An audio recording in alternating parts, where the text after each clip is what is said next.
Well, howdy tubers. I don't know how this is going to show up, but I got my flashlight here. Show you what I'm working on for a friend, Craig. His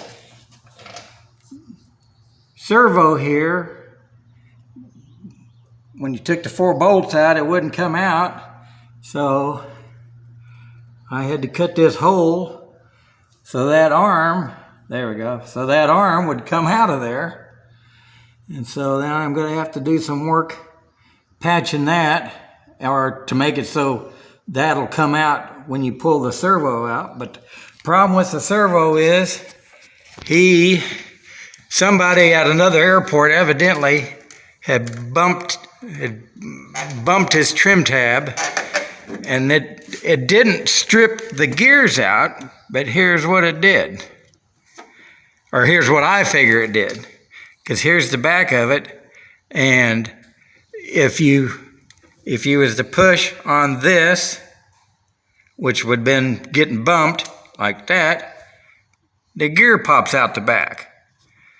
And so what it did was it was such a hard hit, I presume, that it just knocked the back out of this servo.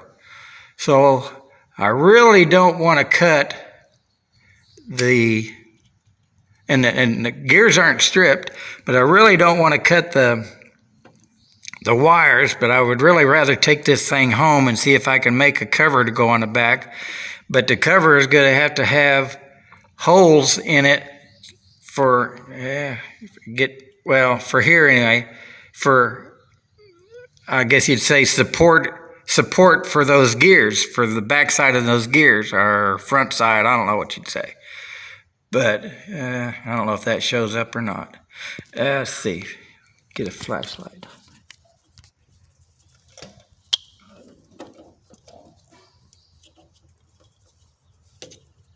Well, you can kind of see the shaft sticking out of those 2 gears, and then this one here it's got a piece of metal, like for a thrush washer, because I'm sure there's some thrust against that back cover when that's on there, when this actuator is actuating, and especially if it gets pushed on. But there's like 6 wires here. So anyways, he's entrusted me to fix this for him, and I really don't want to cut the wires, but I would rather take this home and work on it, and the only way I can do that is to cut the wires. So that's what I'm trying to determine. Also, right after I landed, got a text message from Philip. He told me to put down Philip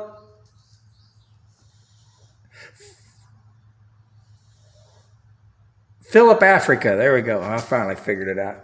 So that's what I put down, and he wanted to know if I was going to the airport today, and I said, well, I'm here, and I just landed, and he wanted to know if I was going to be here around 5:30, and I said, I can be if you're going to be. So he wants to come and ask some questions on, hopefully, the Ultra Cruiser, so we will see. And I did get a call back finally from Matt. He had some family issues, and that's why he never got back with me, but then I don't believe I've said anything about it, and that was about the stabilizer on the Ultra Cruiser that I had to, when you got the front spars riveted down, there's a buckle. And so I'm going to have to drill all those rivets out and try it from, I guess, the middle and go out and see if I end up having some holes that aren't right. So that's what I'll have to do that when I get done with this, because I know I'll need to get done with this so that Craig will want to go flying Saturday. So, but I don't know if I can, like I say, I still don't know if I can get all this stuff made where it lines up. But I'll give it a try. It'd be cheaper, and I think, of course, you can't.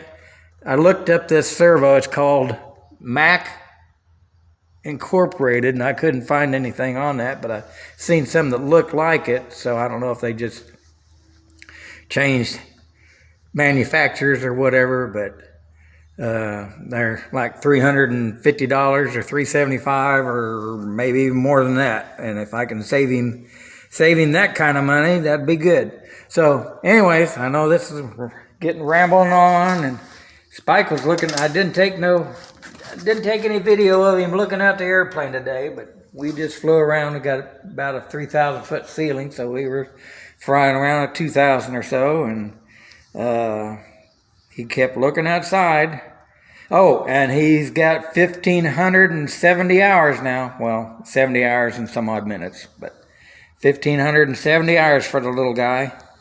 Why is that jumping around? I guess because I'm jumping around now. Well, I'm not jumping around, and it's jumping around. Are we having an earthquake? I'm not moving a bit, but the camera's jumping around.